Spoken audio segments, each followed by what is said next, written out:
as we had our initial discussions, we settled upon literacies as the rubric we were using for what we wanted students to acquire, and visual literacy was one of them. And for me, always it had to do with that classic book, How to Lie with Statistics. That is, just as I want students to have statistics, I always tell students to go take statistics. And we actually built it for the first time, the quantitative reasoning, quantitative literacy requirement into the new GE program. I always think of it as a defense mechanism. I'm talking about statistics now, I'm going to get the visual in a second.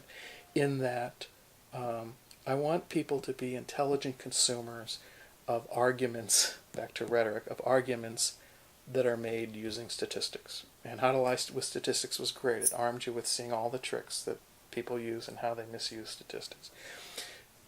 As we talked on the GE task force, I was always thinking in that way, and people I think were agreeing, is that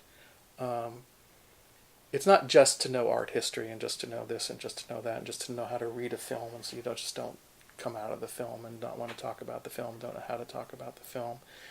But it's the fact that all places information is conveyed through visual means attempting to persuade you. Come back to rhetoric for me all the time. And so to some extent, in a general education program, I think the visual literacy requirement has the same qualities as making a more critical consumer of, in this case, of visual images, and the other one, taking statistics, being a more critical consumer of arguments that people are making. People are trying to persuade you all the time. This is why it was sort of amusing that we had to work so hard at convincing all our colleagues that visual literacy was a real category, because you didn't have to think about it a long time to realize how many visual images bombard you every day of someone trying to get you to buy something, someone trying to get you to feel a certain way, someone trying to get you to act a certain way. And when we put it in those terms, and we said, look, there's all these visual persuasion things out there. Forget the art history part and the film history part. Some people are going to be interested in that and get it that way.